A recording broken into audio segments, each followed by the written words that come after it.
mean, it's just depending on who you ask. Did World War III start, with the bombing in Iran by the B-2 bombers and the Tomahawk missiles? Or did it start 20 years ago? Did it start when Russia invaded Ukraine a couple of years ago? Everybody wants to talk about when World War III started, because so many people say it already did. But that's what we're going to kick off this week's show, is at least when we're recording this on Sunday, midday on Sunday, June the 22nd. Sorry, I couldn't remember what day it was anymore. Time is just the a news, construct. Who cares? Right? What? I mean, Where are we? So wait a minute, are we doing the midnight show or the are 3 a.m. podcast already? We're getting right into Take a it. little gummy and do this and really get into it. I don't need a gummy. I don't need a gummy either. Just joking. I'm weird enough on my fucking own. It's cool. Let's go. Let's go. Why we always work so well together, Crissy. Yeah. I mean, we don't No need any drugs foreign required. substance. People are like, you're that much of an asshole and you don't have any problems? You don't have any substance abuse? No, I'm just this much of an asshole. That's great. I mean, Dave, do you require the gummy for the 3 a.m. show? No, but I might have a couple little. I might have a mushroom hamburger or something like that, or maybe a mushroom pizza or something, or a mushroom I see. tea. Let's talk about mushroom that. chocolate. Yeah. I want to talk to you about some research recently that came out about yeah. mushroom. Yeah. Okay. I did it in college and I did not like it at all. Hated it. Interesting. Hated it. It's like all these mind-altering drugs. I just hate them. I don't like how I feel. It makes me paranoid. It makes me antsy. It none of it works for me. It's just my body does not like that stuff, any of it, except for alcohol. Yeah, I can tolerate alcohol. Because of my brain tumor, I'll never take anything like mind altering, because even the weirdest little things, like even Tylenol, or like if I had to take what do you call it? The pills, that oxy stuff that they give you post like surgeries. I can't take it. It just that's the opioids. It makes me feel so fucked up. Because I took one of those ones. Yeah. And it's like, nope, can't do it. Remind me why I want to go spend thousands of dollars to go to Peru to take ayahuasca so I can barf in front of a bunch of people I don't know. Like, that's not, I'm good. You want to get existential? Give me 2 glasses of something with gin and I can get there and Yes. I won't barf on you. Having said that, 2 times ago when I was in New Orleans, I did barf in front of my neighbor, but I think that's because I ate something that was not right. And then I had my neighbor kind of holding my hair back as I barfed into a bush, which was embarrassing. But it was not the gin. I don't want to hear about your love life right now, Crissy. This is a dad like patting me on the back, like, "Are you okay?" Look, no judgment here, no judgment. I'm like, I never bad shellfish, sure. Don't eat oysters. I don't regularly eat oysters, and I went too hard, and then I was like, I can have that 3rd gin and tonic. I'm fine. And then I was like barfing to this bush at the restaurant. A fine single malt scotch that's peaty and smoky. Oh. Yes, I love scotch. I think I could do that. Dave, though, wants to do the psilocybin. So now we are just going to have to talk about the psilocybin. I do love the psilocybin. The one thing that, and I don't partake in a lot of things, like I used to when I was, young and stupid and stuff like that. But interestingly, THC doesn't agree with me anymore. Weed, I wouldn't pop a gummy. It makes me super anxious. I was never a big weed smoker and stuff like that. But of course it happened. I spent years and years like trying to find a buddy behind the 7-Eleven to give me a bag of ditchweed. And then as soon as it essentially became legalized everywhere, it just stopped agreeing with me. Super anxious, even with like the slightest bit of whether it be a gummy or a vape pen or the old fashioned smoking. Not my thing. And now it's legal. I think that's good though, because Dr. Amen, the famous brain doctor, he did that 30-year research on marijuana actually like shrinks your brain. It's like fucking terrible for you. Like marijuana is like terrible for your lungs and terrible for your brain. It's shrinking your brain, which was like a surprise, right? Because we were like, hey, maybe pot's like kind of decent for us and it's great for cancer patients and it's, relaxing or whatever. But it turns out it shrinks the shit out of your brain. And then the other study that he did was like the red wine study. And like that is also just like fucking terrible for you. Unfortunately, it's like a wine a day does not help you, which is just hurtful. There's a study for everything, you know, and Sure. you got to also pay attention to like who funded what study. You know, a lot of the weed is bad studies from back in the day. You know, half the people in the Reefer Partnership Madness. for a Drug-Free Reefer America, it Madness. was like Anheuser-Busch and R.J. Yeah. Reynolds and stuff Yeah. like that. Yeah. No, I mean, I All like the Dr. tobacco Amen. and Dr. booze Amen is companies. like very peer reviewed. Like he's much more legitimate than, you know. No, but even peer-reviewed stuff. I mean, there are ways That's around true. that. The Harvard study from the 80s or whatever that said that fat's a bad thing, so everything became fat is non-fat. bad. That was in the 1960s, and we were on KGO when it was UCSF that uncovered that they literally were paid off by the sugar industry. Yes. Right. It was from the 60s. The 60s, Yeah, not the it 80s. was the 60s. Okay. Yeah. Yeah. But psilocybin in particular, Mhm. without going into a full 3 a.m. show right now. Oh, because you know I want to, Crissy. I mean, what's the if World War III is happening? What is the difference if we're doing the 3 a.m. show or not? Who fucking cares? Like, I think it's all the more important Wheels if up. World War III is starting. Yeah. yeah, wheels Best time up. for it. There was some research done, and now it was a limited trial, so it's not, you can't jump to conclusions, but it was very interesting. They basically gave these veterans with PTSD, the ones that they gave the psilocybin to immediately, and they did it in a burger, I believe, as you were describing, Dave. Yeah. But what they found that's so fascinating is the overwhelming number of the people were able to get completely off their antidepressants. Mm-hmm. Yep. Now they were doing therapeutic psilocybin, so that's part of a therapy that goes along with it. So it's not just hanging out in your friend Dave's room or Jim's room with the black light and the music. I prefer being outside, you know, at the beach or something like that, staring at the stars. But no, so I was not even in college. It was as an adult on a trip to Amsterdam that I tried mushrooms for the first time, and literally did that. Put it on like a sandwich, you know, because you could get them, Yeah. you know, in the supermarket sushi Tupperware, you know, and just walk into a smart drug shop and fresh mushrooms right there. You know, they have the little menu that says like, oh, do you want these visuals? The you know.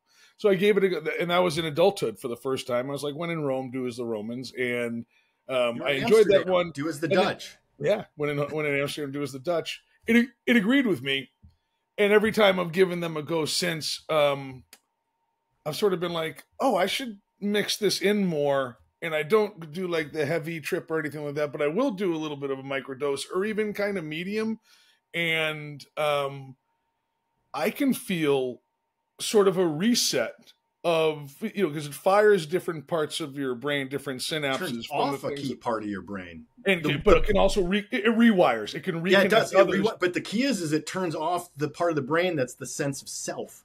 Yeah, exactly. Or it resets that. So, yeah. And it showed promise for people who don't respond to other antidepressants, including those with PTSD. It's shown great promise in terms of end of life depression. Yes. So again, resetting the one's connection to oneself. There's a great 60 Minutes a few years ago. It was part of a study, I think, at Johns Hopkins, and people who you would never think would even want to try these things. And a couple people were people who had terminal illness. Yes. And they actually took a hero dose guided by one of the people who was running the study.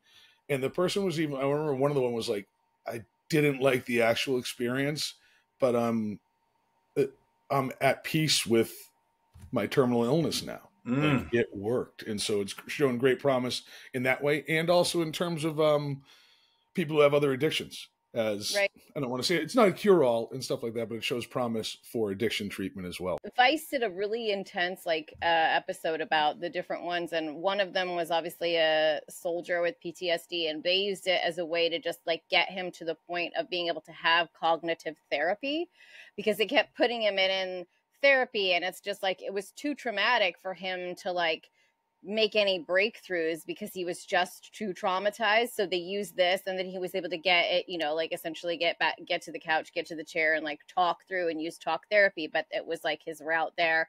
And then the same thing, a guy who was like a full-on heroin addict could not kick it. Tons of trauma, addiction, childhood trauma, all this other stuff. And, you know, there's people that were arguing like, well, he's just switched drugs for drugs. And it was like, well, no, but this was done, you know, he's not currently taking it. It was like, it was used to get him to a place where he could confront addiction. I love that story. And the pushback against the people who are just like, oh, you just traded a drug for a drug. Not all drugs are the same. Right. And these things might not work for everybody, but like a drug is not a drug, right? Opioids are different from THC, are different from coffee, are different from alcohol. I feel like the only one we can just like go like that's fucked is like cocaine and crack. Like there's nothing good that leads to that, right? Like I've just seen people doing coke is never like, yeah, no, I microdosed some cocaine today. It was fine. Like I'm just like, it's a pretty good, really, pretty good 80s rock and roll. But... Like I'm sorry, the cocaine. How did that go for you? No, Appetite for Destruction was a great album. Sure. A drug is not a drug, right? Meth is not the same thing as THC and whatnot. And part of that thing, so these psilocybin studies that are coming up now, like the one Ethan mentioned, that are showing promise, there was a start and stop to this. These studies were starting in the 60s, and sure enough, Richard Nixon, when he started the war on drugs, just halted the funding for so many of these things. Tricky dick. And how many veterans with PTSD or, old ladies with terminal cancer could have been helped in the 50 years since that started. So hope it goes in a good direction. Good news, Ethan. I love that story. Let's stop dancing around World War III. Let's just get into it. So here's what happened. Israel kicked off Operation Rising Lion approximately 10 days ago to take out the Iranian nuclear stockpile, because Iran had admitted that they have 60% enriched uranium, which, by the way, is like 1 day away from being weapons grade uranium when you have that amount of 60% enriched. The IAEA, for the very first time, had said Iran is not in compliance. Okay. So remember, through all the stuff that's gone on, even if we go all the way back to the Obama JCPOA, we go back to 2007, we go back to 2003. Remember, there was talk when we invaded Iraq of going all the way to Tehran. I don't know if anybody remembers that, but that was actually something that was said. I was totally against the Iraq war then. But Israel started bombing the daylights out of the Iranian nuclear infrastructure, Natanz in particular. Isfahan was another one of the sites. Israel doesn't have, the United States, because of North Korea in 1994 under President Bill Clinton, developed these gigantic they're called bunker busting bombs, massive ordnance, MOP. And we developed a 30,000 pound bomb that can penetrate 200 feet down into a mountain. And to be clear, we are the only ones, the only country with this. Yep. And so Iran was in violation of the IAEA. And there was also just this story that came out that Iran, during negotiations with the United States during that 60-day window that President Trump gave them, is when the supreme leader, Ayatollah Ali Khamenei, ordered them to get ready to make the weapons. It was during the negotiations with the United States. So the Witkoff negotiations, that report just came out. So what happened was President Trump has been teasing back and forth about whether or not he would, President Trump gave a 60-day window to negotiate with Iran. Day 61 is when Israel launched their attacks, their preemptive strikes against Iran. And they were really targeted at taking out the top military leaders, taking out the nuclear facilities, and taking out all their air defenses and missile launchers. So they were not attacking civilian targets. They were attacking military targets exclusively. Iran then launched massive missile attacks indiscriminately at civilian centers, which are not the same thing. And if you can't see the difference between intentionally targeting military and indiscriminately targeting civilian, then you're an idiot and you have no moral compass whatsoever. And I am saying that because they're not the same thing. And whenever I see somebody say that, I'm like, you are imbecilic. And I mean that in the most sincere way. Like, you literally have the emotional and intellectual maturity of somebody who's about 2, if you can't see the difference between that. So Israel was attacking. Trump starts, bobbing and weaving, moving all these air refueling tankers. Then he says, you're going to have up to 2 weeks for me to make my decision. And he did say up to. And I think that's also something that my friends on the left absolutely ignore. Well, he said they'd have 2 weeks. He said they'd have up to 2 weeks. And as a lawyer, that's the kind of language that we love, because that doesn't mean I gave you 2 weeks. Now, his 60-day negotiation window, that was a 60-day negotiation window. It didn't say up to 60 days. He said 60 days. The 2-week extension was up to 2 weeks. And so last night, again, it's Sunday midday here on June the 22nd. Last night, the news broke that the U.S.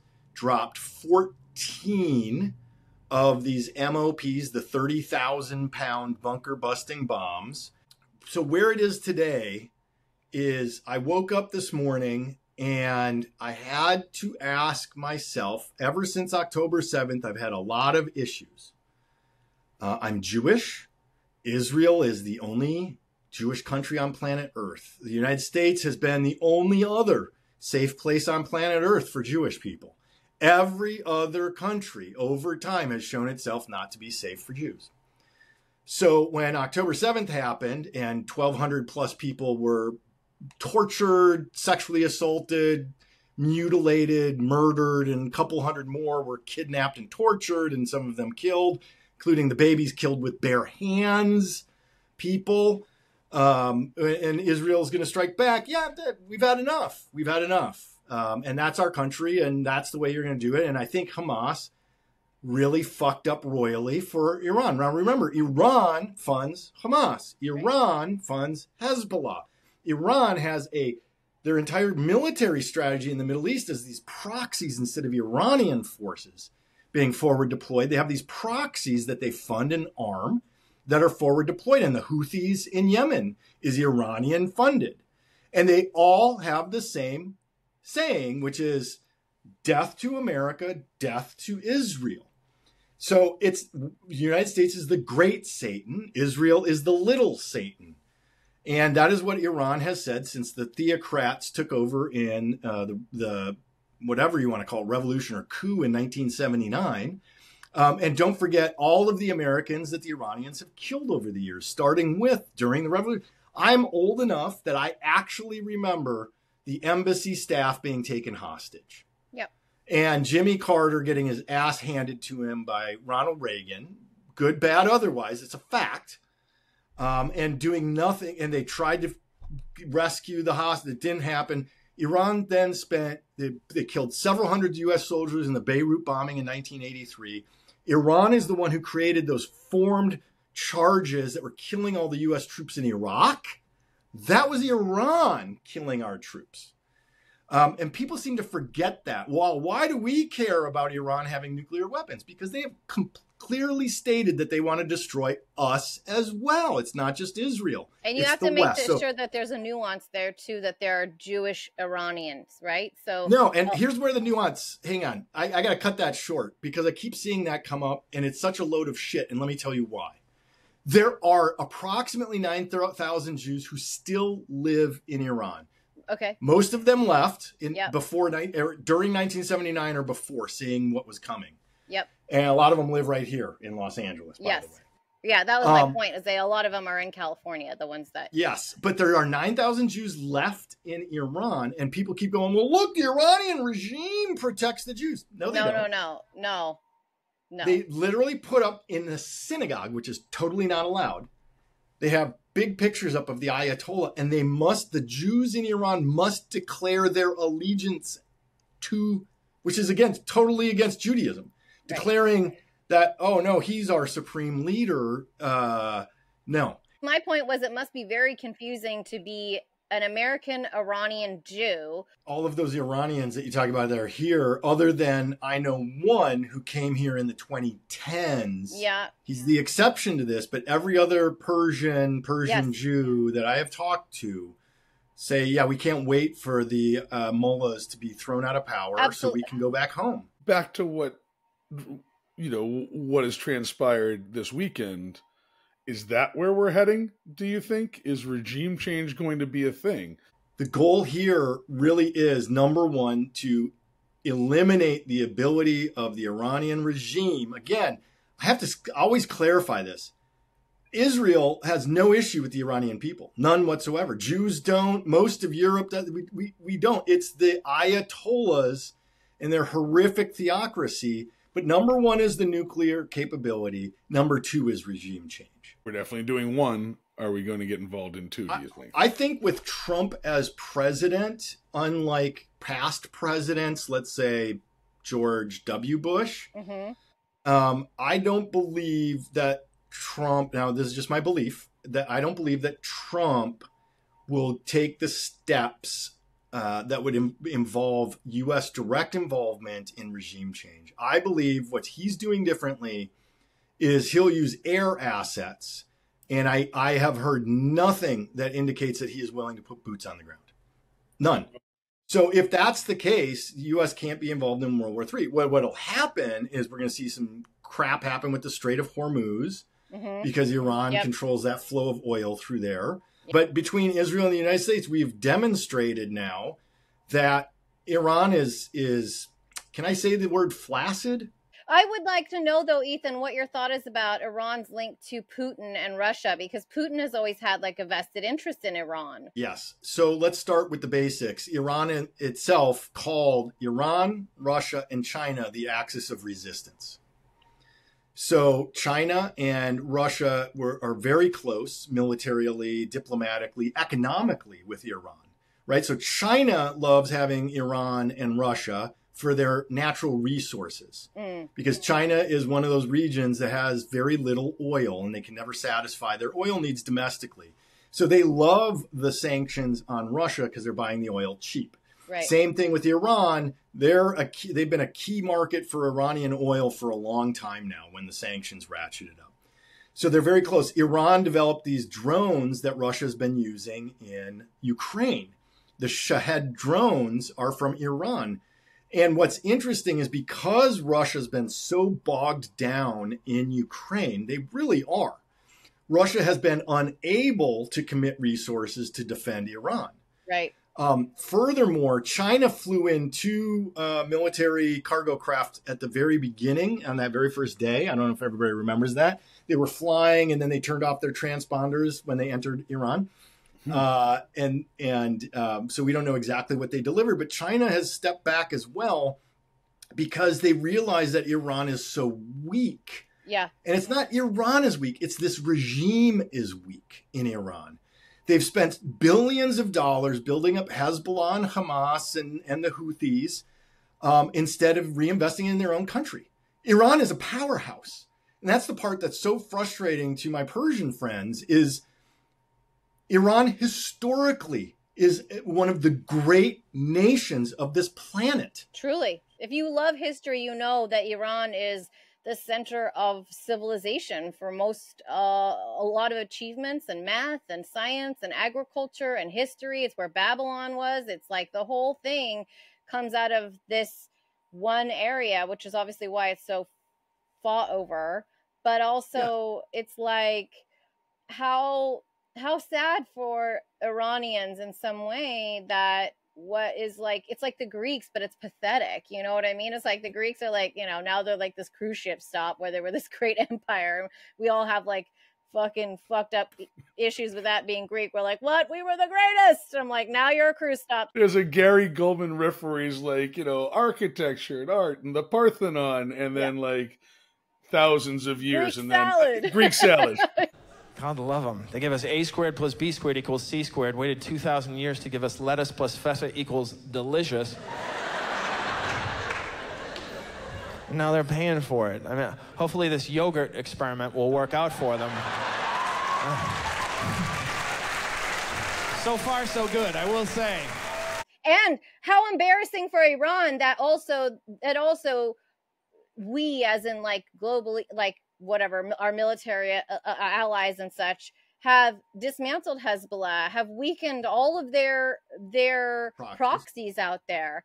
And so I mean, yeah, I think we're all scared of what they could do potentially from a terrorism point of view, but that might be the only card they're holding at this point, right? That's right. Because militarily, they were just shown to be completely impotent. I mean, And what also is very important in all of this is, remember, Iran had spent billions on state-of-the-art Russian S-300s in particular, air defense systems that Israel didn't even blink at. I mean, they just completely wiped out the Iranian air defense systems. And China, 1/3 of all of their air defense systems are those same Russian systems that they just watched get taken out in the blink of an eye. Interesting. So, that axis of resistance has been broken, essentially, in all of this. That's the problem that I think many of us have with Trump's weak support for Ukraine, if any, is we want Ukraine to finish off Putin and push them all the way back. And for Putin to take a back seat, whether that's in a 6 feet underground or back seat in a gulag. Do you think Trump's learning, as we're talking about the, geopolitical intertwinings here, that perhaps at least not, if not fully supporting, at least not pulling away all the support from Zelensky might actually be an important thing, because it gave him a little bit of cover to make this move right now? Do we think he might be learning from that? I think really what has soured Trump on Putin is nothing that we're talking about here. I think it's because he believed he could convince Vlad to back off and take a peace deal. And every time Vlad just upped the ante as opposed to backing down in any way. And I know we joked about that, Crissy. China doesn't want America to go up in nuclear smoke. We're their biggest fucking customers. They need us to buy their shit. That's always with China. Again, even when we get into shit with China, they love to control us for sure. But ultimately, they just want us to buy their shit. Literally, we're their biggest client. And all the America First talk, it never goes anywhere. We're still buying Chinese shit. Right. And by the way, a little bit of credit to Nixon from back, we hate on him for the war on drugs, but opening up communication and then trade with China, right? Or Vietnam, Watergate, other things, but Nixon opening up trade with China. Let's find a bright spot, Dave, shall we? Let's find the bright spot. No, it matters, but he right? was right. He was right. If they were cut off from us economically, they might have a little bit less money, but they'd still be working their way up to being a military powerhouse, and there wouldn't be that economic check and balance there, right, to keep World War III from blowing up right now. So America First and full-on isolationism is not a fucking good idea. It didn't work out well in the 1920s and 30s either. No. A power vacuum from the United States doesn't work either. But I want to go back to a different aspect of this that really ticked me off this morning when I got up. What's that? So the Democrats suck at messaging. We've talked about this, right? Where it's the Republicans come out and it's they're boom, boom, boom. Well, the Democrats tried that with saying what President Trump did was illegal. And I got really pissed off at that because... Okay, so legally, what did he do? Why is that claim being made then? Right, because Article 1, Section 8, Clause 11 of the United States Constitution grants the power to declare war exclusively to Congress, the legislative branch. Okay. So, but if you're going to make that claim, because you're a weird originalist that suddenly Democrats are? You fucking kidding me? We're the opposite of originalists. Because 1973, speaking of Tricky Dick, Richard Milhouse Nixon, President of the United States, Congress passed the War Powers Resolution of 1973. We call it the War Powers Act. And Nixon vetoed it, and the legislative branch overrode his veto. And really, what the War Powers Act is a recognition of the reality of what the world is today. It's not 1789 when all of the foreign powers are so far away. There are no airplanes. There's no jet engines. They haven't even invented the steam engine really yet. Ships only went across the ocean with sails. you gave it to Congress because you wanted it to take time before we declared war. But then what happened in the 20th century is we had the Korean conflict. Right. That was never a declared war. Yep. And then we had the Vietnam conflict because it was never a declared war. And the way Nixon started executing the war, Congress said enough is enough. The president, we have to exert our Article 1 powers and cut off his ability. Again, I'm not gendering to be gender, but it's a him. Cut off his ability to just do what he wants because it's not a declared war. And so they passed the War Powers Act. And what that says, and we can debate whether or not Trump violated the War Powers Act. But remember, every single president, including Barack Obama, launched military campaigns under the War Powers Act. Remember Libya in 2011? That was a War Powers Act. And I do remember the Republicans responding similarly to Obama. That's right. And so it's just horse pucky. I'm trying to get some of the swear words out of my language. Yeah, fuck that shit. Fuck yes, that shit. Exactly. So what it is the War Powers Act of 1973 says if the president does what President Trump did last night, he has 48 hours to notify Congress, which he did. Pete Hegseth, allegedly. Pete Hegseth said in an interview this morning, Secretary of Defense, please don't get me started on him. Did he post the plans on Facebook this time or something? The Secretary of Defense in an interview this morning claimed that they did notify Congress. If they notified Congress late last night as the planes had left Iranian airspace, that's within 48 hours. That tracks because Senator Chris Murphy was, I think, the first one to tweet out, I have been informed. And then they can only commit U.S. troops for up to 60 days without the president, without authorization of Congress. So all of the left screaming, this is illegal, it makes me crazy. On what basis do you say it's illegal? Are you claiming that the 1973 War Powers Act is illegal? If that's the argument, you've never made it when it was Bill Clinton, when it was Barack Obama, when it was George W., when it was Donald Trump in his first term.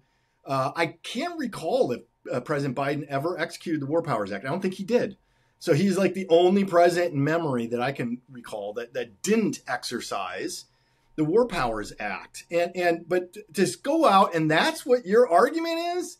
And then your other argument is we want the theocracy that murders women because they won't cover their fucking hair. The left is going to defend that?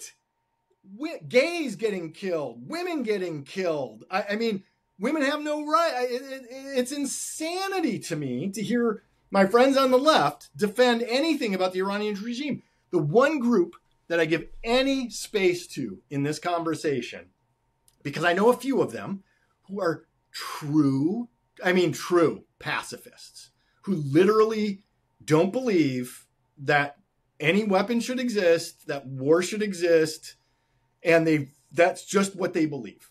Now, they would have also been making statements after October 7th that they didn't, so they're lying sacks of shit as well.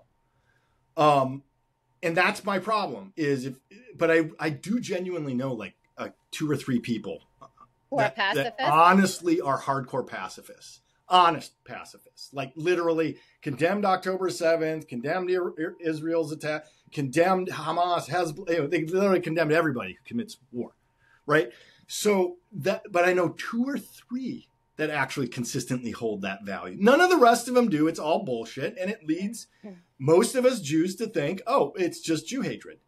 Because it's one tiny nation. There are 57 Muslim countries on earth. There are 23 Muslim Arab countries. And by the way, those were all conquests coming out of the Arabian Peninsula by the sword that converted them. So don't give me this bullshit. There's one tiny little Jewish nation, which by the way has 2 million fully integrated Muslim and Arab residents. The Druze prefer Israel over any of the surrounding countries, for example. It's insane when we have these conversations. But I'm mad at the Democratic leadership because this is what you're going to pin everything on. They don't know what to message. They honestly, I just don't think these guys know what the fuck they're doing. The Democrats, it's just opposition party bullshit, at the moment, so they can say this is illegal, this was a wrong call. And then if it blows up on Trump down the road, they can say, see, I told you so. But if we don't get into World War III and this winds up being a good move, then they can just flush what they said. I don't think it's a big deal, is my point. Here's what's wrong with that take. Since October 7th, and I talked to a lot of other liberal Jews here in LA, right? We are the ones. I'm not going to sit here and toot our horns, but who stood up during civil rights? Who has ensured that people that were, who was the first nonprofit legal here in LA, Bet Tzedek, to make sure that elderly people weren't getting kicked out of their homes that weren't Jewish. Right. We set up, all kinds of family clinics to help people. We have done so much to help every other minority group. And since October 7th, we have seen nothing but extreme hostility from the progressive left toward Jews. And if you claim I'm anti-Zionist, not anti-Semitic, that is what the Bolsheviks said. So you're a Russian rube now for the communists.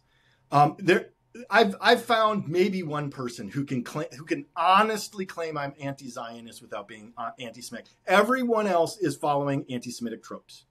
And then when you actually corner them with the basics, because if not equally criticizing Hamas, Hezbollah, Iran's theocratic leader, it's called the 3 Ds of anti-Semitism, written by Natan Sharansky. The Democrats' failure to have a message has made Jews less safe globally. It has made Palestinians less safe globally. It has made Middle Eastern people of any descent, Muslims of any kind, less safe. Middle Eastern Christians. All they have done to the damage that has been done by the Trump administration and the MAGA Christian nationalists to make everybody unsafe and to create hatred as a way to control us. Hatred and fear is the motivation there and control. The Democrats have participated in that willingly with their fucking horrible inability to message anything and their inability to stick with the truth of what is happening. And I'm scared for my friends who are Jewish. I made a point of saying, I know a lot of Iranian Jews. They're not the people that you're going to target on the street because the Democrats cannot and will not stand up for the facts that it is a spectrum of humanity that you are standing up for. They just want to flip-flop every 24 hours and say whatever seems to be what's great on social media. And they don't want to have a conversation about the holistic aspect of what they're supposed to stand for. They're fucked.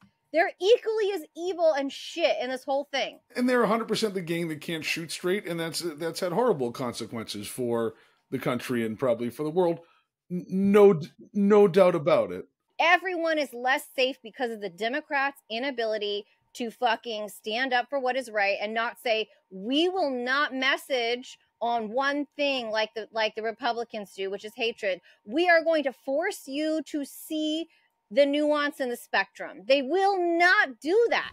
There's danger and there are bad ramifications to sloppy, poor, inaccurate messaging, no doubt. It's way worse than messaging. You've allowed a group to take over the far left, the DSA, and communists who genuinely do hate Jews. And they've made that abundantly clear. And they put up a candidate in New York City for mayor who has openly said that Israel does not have a right to exist. Of course, there are idiots on the far left, but I wouldn't say they're in control. They've gotten far enough that the party now no longer says that Israel has a right to defend itself. It's Jewish politicians that do, and I'm going to name the 2 non-Jews who are on the left who actually stand up for Jews. And it's John Fetterman, senator from Pennsylvania, and it's Congressman Richie Torres from New York. They're the only 2 that I have seen who are non-Jewish who have actually stood up in a party that is filled with Jewish people, that the Democrats have allowed themselves to become a party that has created so much hatred is fucking wild. I mean, it's actually fucking wild. And I mean that hatred towards Muslims as well. They have made everybody less safe. And that is on their watch. That, I mean, we know what MAGA has been up to. We know the messaging has been the same. Both, every round of Trump, his election with Hillary, the election against Biden, this election, the messaging has been the same, right? They've stayed on message and they stay on message. They don't like people not from here, whatever they deem is not from a country that's made up of immigrants, right? They want to control women's bodies. And regardless of whose side they're on in the Middle East, it's always the person that is going to benefit them more, or whoever they seem to be able to want to gain more military and oil access. Like, they're down to fuck around over there. That's always been their messaging. The Democrats have this broad spectrum of people, which is much more reflective of the United States, a broad spectrum of people from a broad range of viewpoints that can come together. Zephyr and I were talking about it. The way that they do it in France is why France works better, is because there's like 17 parties, right? But when the time comes to stand up for what's right, the 10 on the left that are a broad spectrum from the center to the far left, including people who are pro-Israel and people who are anti-Israel, they come together and say, this is better than fascism, right? They will coalesce. America, God fucking damn it, you will not get your shit together. You will not coalesce. The liberals will not coalesce. That's not our system also, though. Yeah, that's an issue with the two-party system. But you know who does it right? The Italians, the French. We're like, we'll shut the fucking garbage down, bitch. Try living without garbage for 2 weeks and see if we don't get what we want. The farmers are like, we'll fucking roll our tractors in right the fuck here at the border. You won't get any goddamn food. They party in the EU. They will shut some motherfucking shit down to get what they want. You know this. The French burnt this whole fucking goddamn palace down. I was just there last night. Partying in Versailles, you know, like they will burn it. By the way, thank you. I saw the pictures on the social media, and we'll put them up here in a sec. But what was the event that you went to? Tell us about that before we run. Every summer, there's 3 different balls that is held at the Palace of Versailles, and then there's also these like grand fireworks and fountains. Spectaculars that go on. And so last night was the masked ball, or the ball mask. You can go to the masked ball, goes from literally 11 p.m. till dawn, and it gets wild.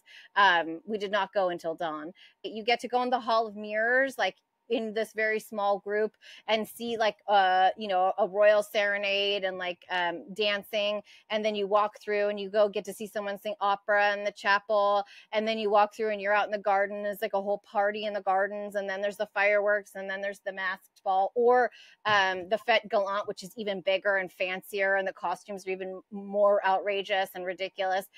So that's awesome. Amazing pictures. Is it attached to any anniversary or event or anything like that? Why does it happen this time of year every year? So interesting thing about the French is they really appreciate being French, and every summer is the opportunity to do a lot of celebrating being French because the weather's great. Last night was also what they call the Fête de la Musique. So we're talking about this as well. Like, the French just throw a free party across a lot of cities in France, and it's paid for by whoever wants to throw their own DJ, and the government also helps pay for it. And they just party and dance in the street on the Fête de la Musique. So it's just basically a night where everybody can just like appreciate and enjoy and have a great time. Whereas like the US has like, Coachella, which is like $500 a ticket and nobody can afford, right? So like France is very much about when the weather is good. And you know this from being in Europe too, Dave. When the weather's good, it's time to celebrate and be grateful and joyful for what we have, and celebrate life and get out in the good weather, which is such a weird concept. Like, to be able to be like, oh wait, that whole block party I went to last night was totally free. So really, this is just a party for party's sake. Well, we paid our tickets. We paid for the tickets to go in, but the Fête de la Musique is free. Like you could awesome. Literally party at the gates of Versailles last night with this huge DJ set, like blazing, and you could have still seen everybody in costume going in and out and partying and like felt like you were in Versailles, even though you were just at the gates, because the French are like, if we don't have good times and we can't celebrate just for the sake of celebrating without it, people having to pay for it. Like every year, the museums are all open on one night, and they do this whole thing called White Night, Nuit Blanche, which was a few weeks ago, where it's just all these beautiful art installations and this big party, and everyone could just walk around and just like go to anything that you want and have a good time. I feel like, man, America really needs this. America needs something it is not brought to you by. Do you know what I mean? Like, it would be the most healing The military event. parade brought to you by the UFC, remember? Right. That beautiful military parade. I mean, the thing is, like, yeah, we should be like loving our military, but like, I agree completely. We don't do military parades like Mussolini style for a fucking reason, bro. But I always say Trump is like Mussolini, the Olive Garden edition. It's like, it's shit. You know what I mean? It's like, it's like you're not even good at it. Really, really hope you're right, and maybe we'll avoid another world war on that basis. Right, literally. So we hope to talk to you next week. Always appreciate you listening. Follow us on the socials. We have it next year. You guys are coming to Versailles. We're getting you guys dressed Love up. to. All right, that there. sounds like a plan. Sounds like a plan. Should be a morningshow.com. Should be a morning show on the socials. Really do hope to talk to you all next week. De la musique